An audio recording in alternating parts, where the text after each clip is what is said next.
après une grande pluie, avoir les hommes de Dieu présents et répondre à une invitation, c'est pas facile.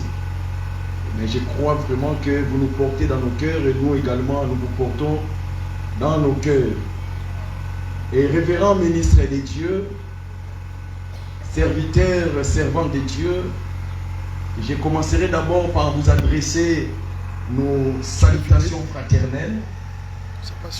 Le motif de notre présence dans l'enceinte de l'attente d'assignation du centre évangélique et missionnaire La Couronne de Jésus-Christ s'inscrit premièrement dans le cadre de partage, d'échange du savoir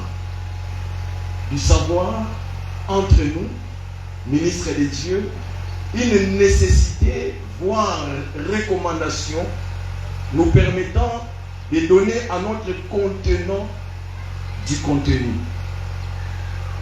Comme pour paraphraser Agour, fils de Yaké, qui disait, certes, je suis plus stupide que personne et je n'ai pas l'intelligence d'un homme. Je n'ai pas appris la sagesse et je ne connais pas la science des saints. Chacun de nous a quelque chose à apprendre de l'autre. Deuxièmement, l'organisation de cette conférence biblique qui entre dans le cadre de la cérémonie d'ouverture de notre Université du Savoir en alliance en sigle USA. Une vision divine qui date des décennies, mettant à la disposition des ministres de Dieu, serviteurs et servantes, en plus de la foi, la science, une étude systématique et méthodique des principes des Saintes Écritures. Révérend ministre, serviteur, servant de Dieu, pourquoi l'université? Parce que ceci entre dans le domaine de l'éducation, un centre d'enseignement supérieur divisé en facultés dont les grades sont délivrés au nom de l'État. Et pourquoi Ananias? Ananias, comme nous le savons, parce que dans les actes des apôtres, que mon père spirituel, apôtre Jérémie, l'a aimé appeler les actes de l'esprit, dans le chapitre 9, la Bible nous parle d'un disciple du Seigneur nommé Ananias. Ananias en hébreu, c'est-à-dire l'Éternel a couvert. En d'autres termes aussi, c'est la grâce de Dieu. Cet homme de Damas, ville de Cham, je n'entrerai pas en détail parce que nous aurons à passer ce bon moment avec ces trois écoles. Donc en d'autres termes, cet homme Ananias était de la ville de Cham. Cham qui signifie silence de celui qui tisse les sacs pour ses vêtir. Dans l'imposition des mains, a permis que Paul recouvre la vue et soit rempli du Saint-Esprit. De ses yeux tombèrent comme des écailles et l'université du savoir Ananias permettra aux étudiants, hommes de Dieu, serviteurs, de vivre l'expérience de Paul, Ananias et du Seigneur Jésus-Christ. Au nom de l'Église, la couronne de Jésus-Christ et à mon nom personnel, je vous souhaite le bienvenu en Jésus-Christ notre Seigneur. Je vous remercie.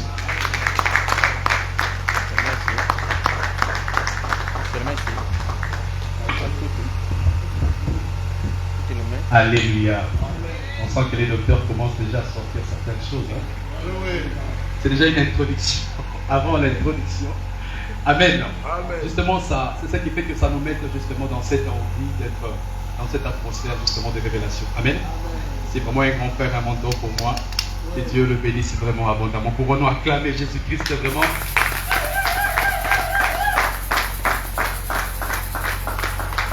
Voilà, nous continuons. Amen.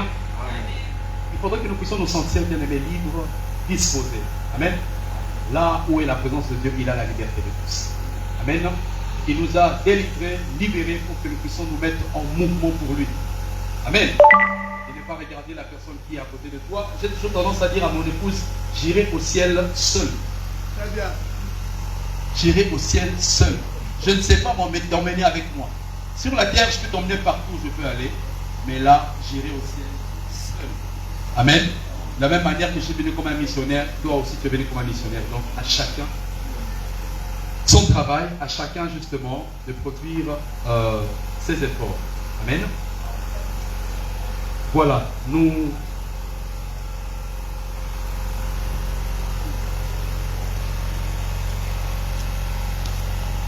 faisons appel à l'homme de Dieu, le pasteur Patsy, qui lorsqu'il s'avance pour justement l'intercession, nous acclamons Dieu, Bien aimé, ça, tu as applaudi pour lui. J'ai demandé des acclamations pour le roi des rois.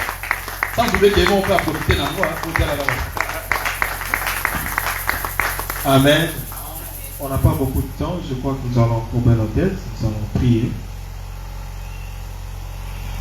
Nous allons remercier d'abord le Seigneur qui nous a permis d'être là dans ce cadre. Nous sommes dans un pays béni par l'Éternel et nous voulons que ce pays puisse expérimenter les bénédictions que Dieu a mis. Nous allons d'abord bénir le Seigneur pour la RDC. Si tu peux élever ta voix, tu bénis le Seigneur pour ces beaux pays qu'il nous a donnés. Prions dans le nom de Jésus. Seigneur, nous bénissons ton nom. Nous bénissons ton nom pour ces beaux pays que tu nous as donnés. Alléluia. Un pays où nous ne manquons de rien. Nous ne manquons de rien, Seigneur. Nous avons des richesses sous la terre. Nous avons des richesses hydrologiques. Nous avons des richesses partout. Un pays qui est envié dans le monde entier. Nous te bénissons de nous avoir donné un si bon pays. Nous croyons que tu savais pourquoi nous serons les membres de ce pays, les habitants, les natifs de ce pays. Tu le savais, Seigneur. Nous te bénissons pour cela. Nous te bénissons pour ce beau pays qui est la République démocratique du Congo. Nous croyons que tu n'as pas placé toute cette richesse en vain. Oui, nous le croyons, Seigneur. Nous croyons que tu n'as pas placé cela en vain. Alléluia. Alléluia. Oui, bien-aimés, nous sommes dans un pays où l'évangile de Jésus-Christ a beaucoup de serviteurs. Nous allons dire à ce Dieu-là, qui est en train de former une grande armée dans ce pays, qui va aller dans le monde entier pour apporter la richesse du royaume de Dieu. Nous allons dire à ce Dieu-là de stabiliser notre pays. Que ce pays soit stable socialement, financièrement, afin que cette grande armée qui est dans ce pays puisse aller amener l'évangile du royaume partout. Prions dans le nom de Jésus. Seigneur, nous voulons que notre pays puisse émerger. Alléluia. Seigneur, nous voulons que l'évangile de Jésus-Christ puisse aller à partir de ce pays vers tous les pays du monde.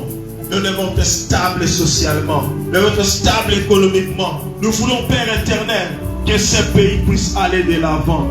Pas seulement, Père éternel, dans les enseignements bibliques, mais dans le niveau social et économique, pour que nous puissions aller plus loin, Père éternel.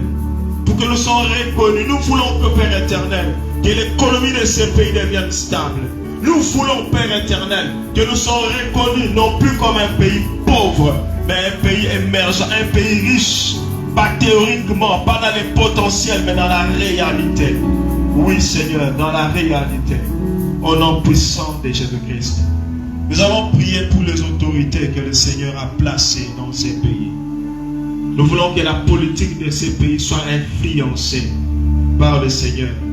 Le chef de l'État, je crois, il y a quelque temps, lorsqu'il a pris le pouvoir, il avait remis ces pays entre les mains. Nous allons dire au Seigneur que le Seigneur s'impose dans ces pays.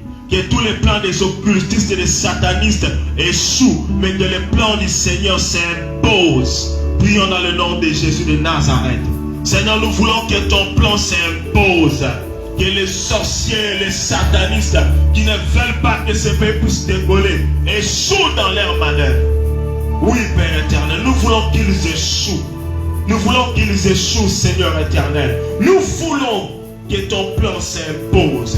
Que tous ceux qui sont élevés en dignité, tous ceux qui dirigent ce pays, en commençant par le chef de l'État jusqu'à vers le bas, que toutes ces personnes soient influencées par ton plan divin. Que ton esprit influence ces gens. Tu avais influencé Pharaon afin que de réaliser tes desseins, Seigneur. Influence toutes nos autorités afin que ton plan puisse s'exécuter dans le nom de Jésus.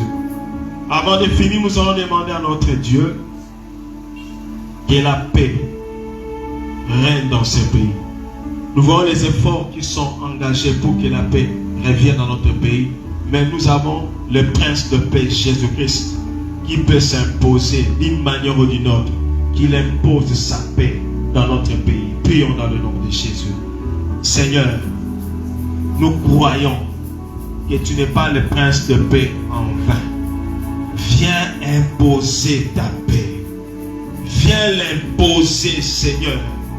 Tu sais exactement où toucher pour que la paix soit réelle dans notre pays. Car nous savons qu'il y a des choses qui ne marchent pas dans certains coins de ce pays parce qu'il n'y a pas de paix. Mais nous croyons que toi, le prince de paix, tu peux manifester cette paix pour notre pays aussi. Dans le merveilleux nom de Jésus-Christ de Nazareth.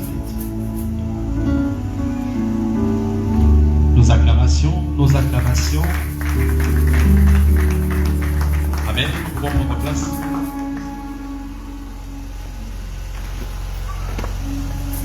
Amen. Cette fois, nous ferons appel à notre premier intervenant, qui est un prophète. Le prophète parle de l'avenir. Et son nom, curieusement, c'est aussi Avenir. Amen. Nous faisons appel à l'homme de Dieu, le prophète Avenir, qui a tellement de belles choses à nous dire. Pendant qu'il avance, nous acclamons Jésus-Christ. Amen. Est-ce qu'on peut prier? Père, au nom de Jésus, nous bénissons cette assemblée, tous les saints qui sont lieux de nous. Ensemble, nous bénissons ton nom. Nous déclarons que ton trône est établi dans cette église, dans l'université du savoir analyse. Nous sommes tous assoiffés de venir avaler sans modération, ni hésitation, qui sera servi sur la table des grands. Au nom de Jésus-Christ, laisse que ce temps soit béni. Au nom de Jésus. Amen. Amen, amen. Je n'ai pas assez de temps. La matière que j'ai apportée va nous prendre même 2 ans. Amen. C'est une matière costaud.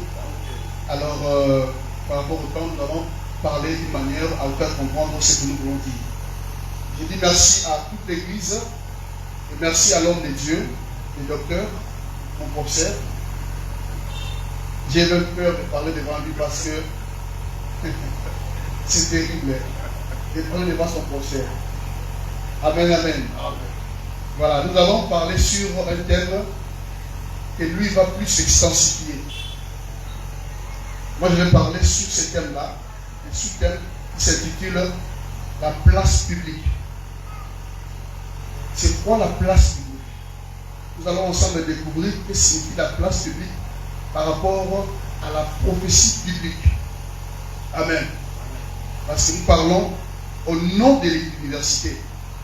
Nous devons parler selon ce que l'université contient dans son essence. Amen. Je demanderai à celui qui a sa Bible de nous lire 2 passages de la Bible. Le premier, c'est dans Ésaïe 59, verset 14. Le second, c'est dans Job, chapitre 8, verset 14 aussi. Celui qui a sa Bible peut nous dire ça très vite pour que nous gagnions le temps.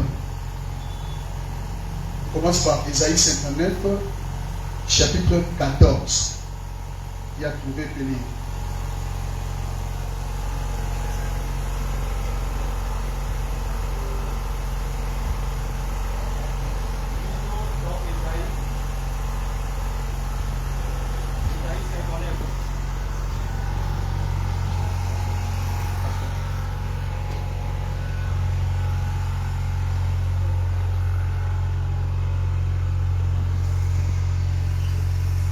Dans Ésaïe 59.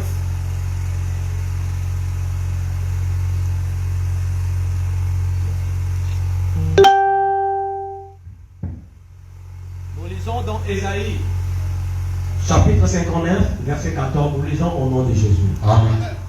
Et la délivrance s'est retirée, et le salut se tient éloigné, car la vérité trébuche sur la place publique, et la droiture ne peut approcher. Amen.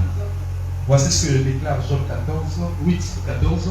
Son assurance est brisée, son soutien est une toile d'araignée. Amen. Amen.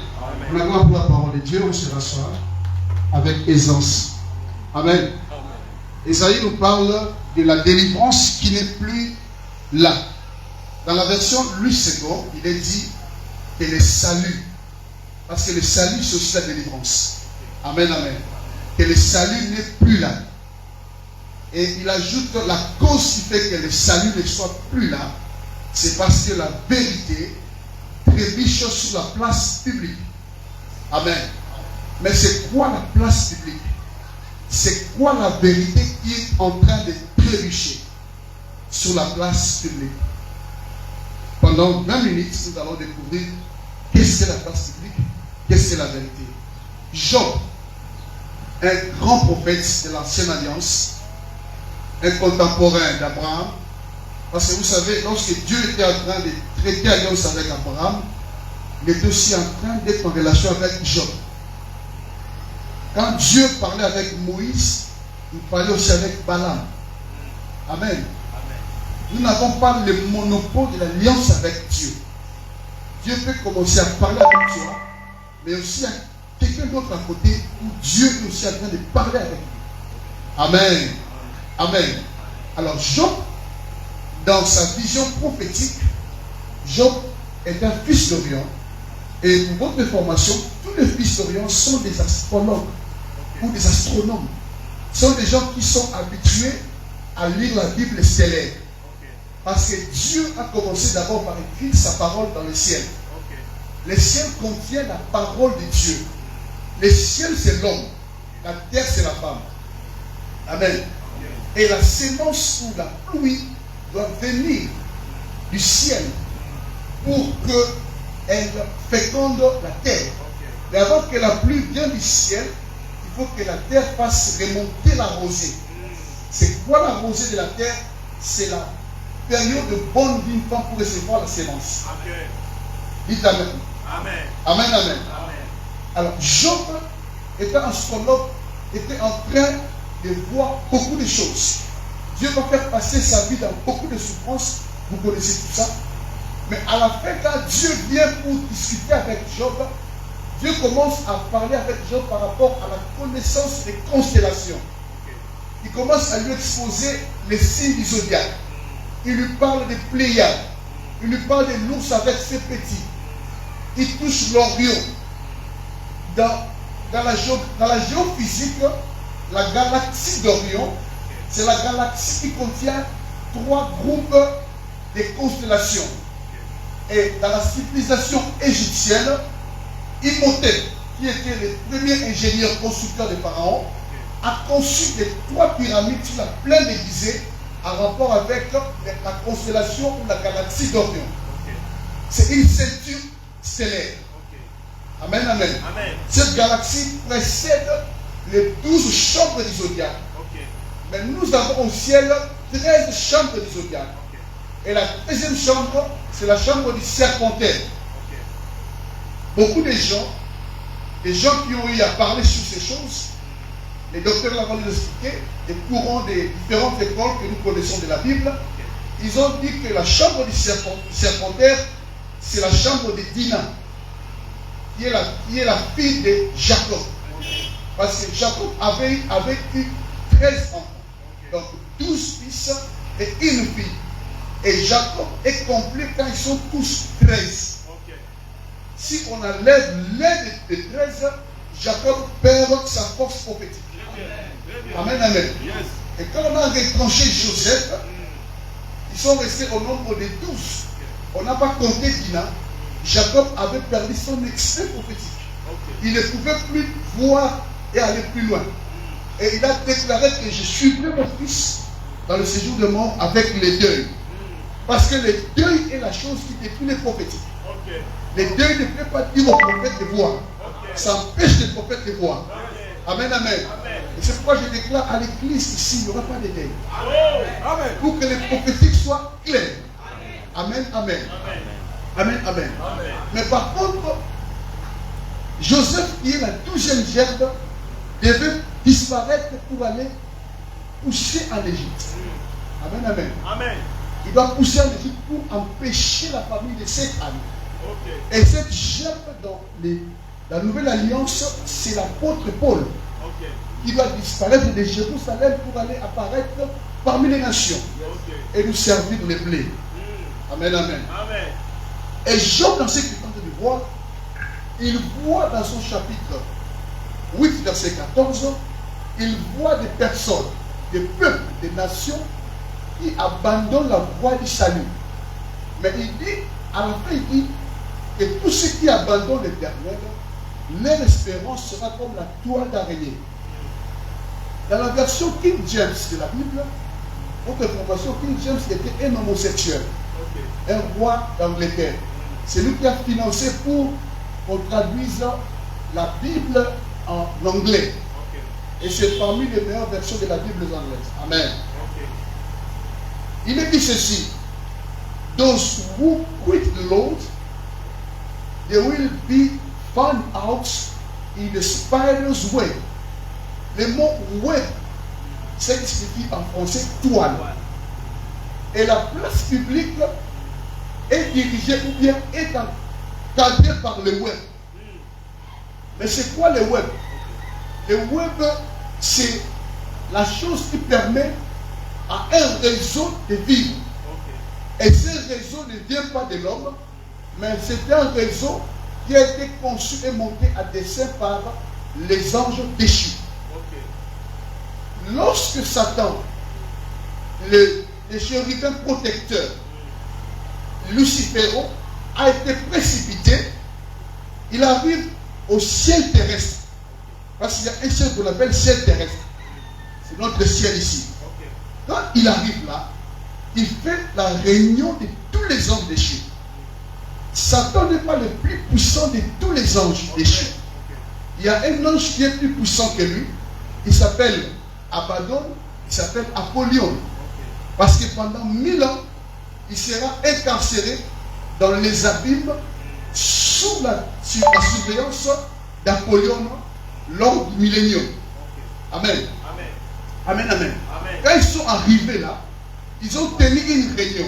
Ils voulaient chercher comment arriver à diriger ou à contrôler, à avoir la suprématie sur la créature la plus merveilleuse de la création de Dieu.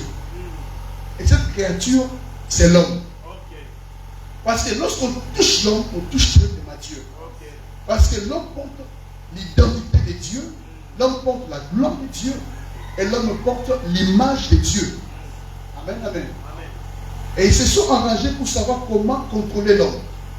Et ils ont utilisé la première personne pour pouvoir arriver à faire cela. Et pour arriver à faire cela, ils devaient faire que la terre soit un seul endroit, un petit village où il y aura un chef coutumier qui sera en train de connaître tout le monde. Parce que dans un village, dans un clan, le chef coutumier connaît tout le monde. N'est-ce pas? Et la personne qui fait ce travail, il s'appelle Nimrod.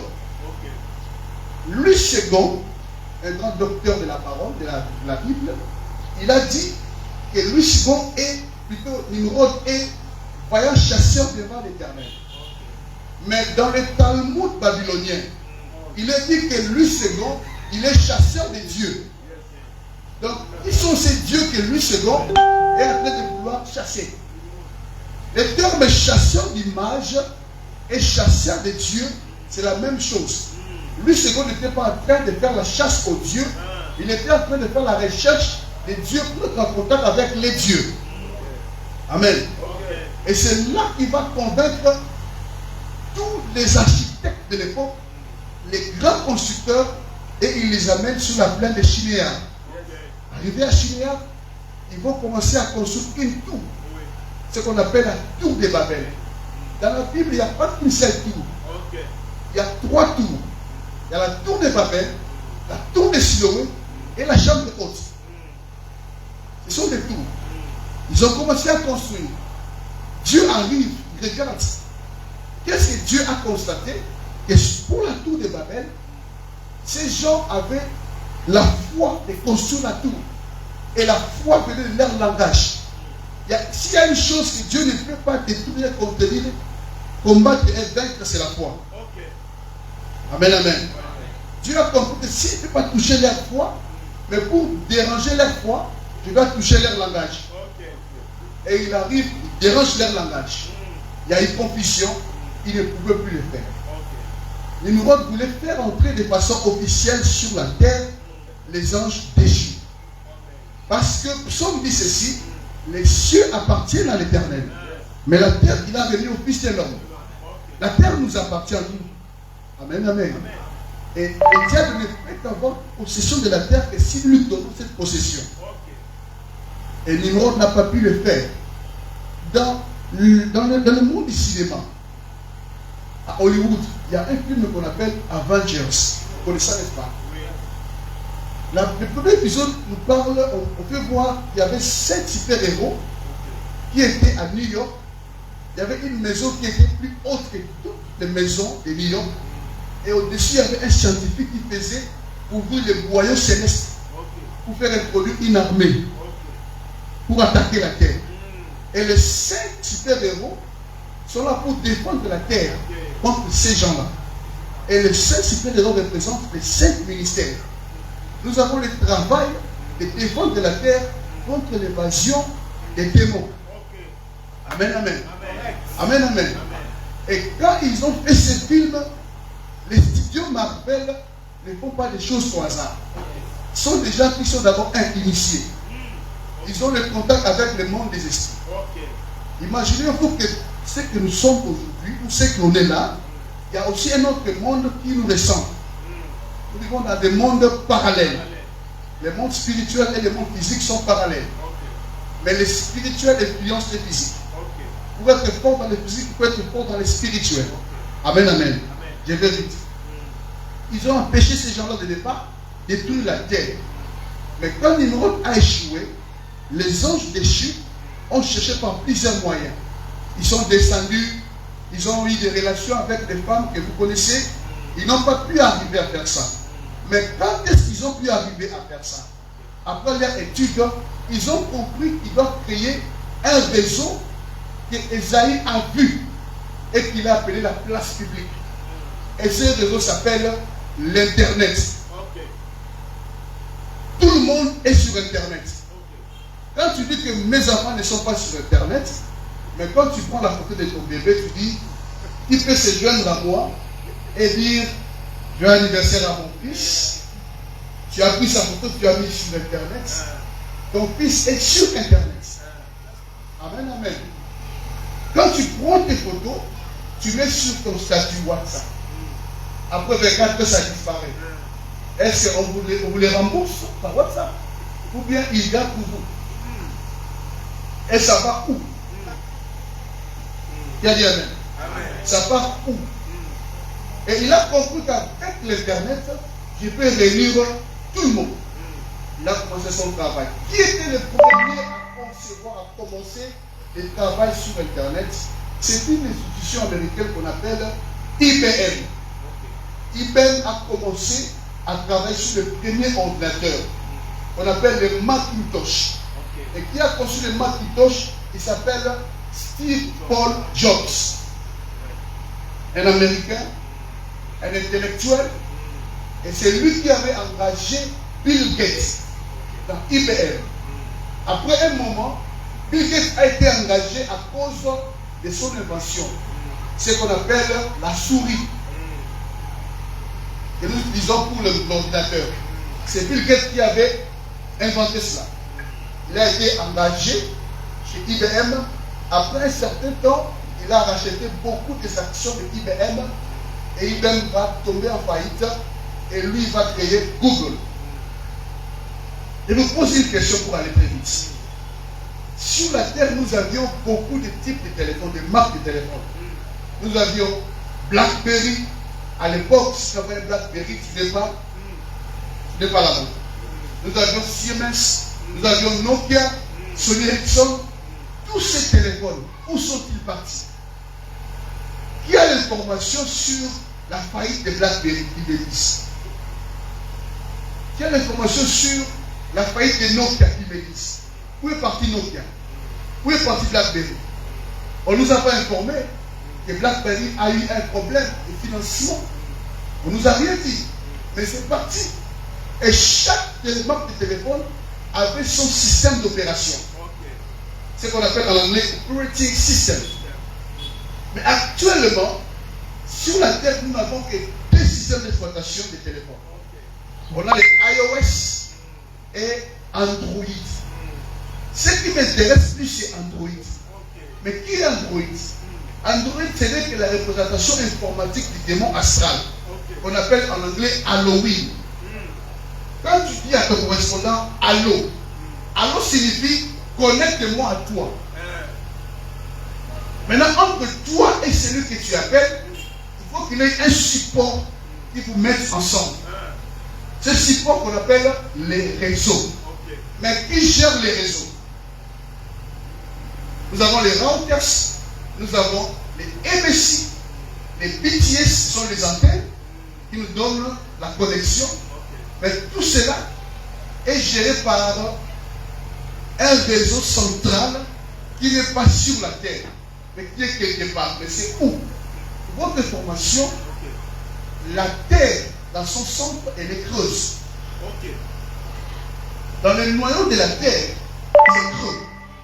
Nous sommes la peau de la terre. Parce que nous habitons sur la terre. Mais dans la terre, dans le noyau, il y a tout un monde qui façonne tout, qui crée tout, qui invente tout et qui fait remonter à la surface pour nous. Parce que le jaunissement d'un fruit ne vient pas forcément du soleil, mais ça vient de son noyau. Amen, amen. Le mûrissement sur un fruit vient de son noyau. Et ce noyau-là qui est en train de nous vêtir aujourd'hui, de nous faire des voitures de qualité, de nous donner tout ce qu'on a besoin, ça vient du noyau. Albert Einstein, il a connu. C'était un réfugié de l'université de Harvard. On l'avait refusé. Il n'était pas intelligent. Mais dans sa marche, il va faire une rencontre avec un esprit qui a fait de lui ce qu'il est devenu. Mais avant lui, il y a celui qu'on appelle Léonard de Vinci. Qui le connaît? C'est lui qui a peint les tableaux de Mona Lisa. C'est lui qui a inventé les schémas pour l'avion. C'était monsieur-là. C'est un Italien. Léonard de Vinci, c'est lui-même qui a laissé le code da Vinci. Le code da Vinci, on en parlera prochainement si le docteur va nous permettre de revenir. C'est dans ce code-là que se cache le catholicisme. Amen, amen. En 1400, Léonard de Vinci va faire les plans et les schémas détaillés du smartphone. Steve Jobs est venu seulement reprendre ce que ce monsieur-là avait déjà conçu. Je n'ai pas mené le support. Prochainement, on va mener le support d'image dans les pouvoirs. À cette époque-là, il a dessiné les smartphones, il a dessiné le schéma de Android et il a dessiné la carte SIM. La carte SIM signifie quoi? C'était une abréviation anglaise. Subscriber Identity Memory. C'est l'identité ou la mémoire qui garde l'identité de l'abonné. La SIM que tu as achetée ne t'appartient pas. Ça appartient à la téléphonie qui te l'a vendue. Pourquoi? Parce que toutes tes unités sont chez eux. Ton argent que tu gardes sur Imani, c'est chez eux. Je travaille avec Orange. Votre formation, tous les comptes Orange sont gérés par le gouvernement canadien. Tout l'argent. Téléphone, c'est au Canada. Amen, amen. Ils peuvent facilement voler ton argent. Ils peuvent voler tes unités. C'est pourquoi RAM a la facilité de prendre les unités des gens. Parce que quand tu mets les unités, ça ne reste pas dans ton data SIM. C'est rentré là-bas. Dans le système ou dans le serveur, il y a une chose qu'on appelle la chambre des unités et la chambre des appels. La chambre d'unité, chaque SIM a sa chambre d'unité. Et quand tu mets tes unités, ça y est là-bas. Et quand tu mets RAM, il vient, il prend directement. Donc il y a complicité entre RAM et notre entreprise de télécommunications. Ce n'est pas nous. C'est eux de là-bas. Quand tu mets une unité, eux ils prennent. Et quand Steve Jobs a conçu et il a inventé, selon la connaissance de tous, ce qu'on appelle iPhone. iPhone, dans son côté secret, c'est une pomme qu'on a mangée à côté. Mais qui a mangé la pomme à côté?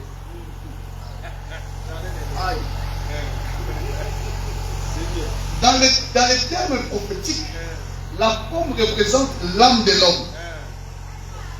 Ton âme est une pomme. Mais qui mange la pomme à côté?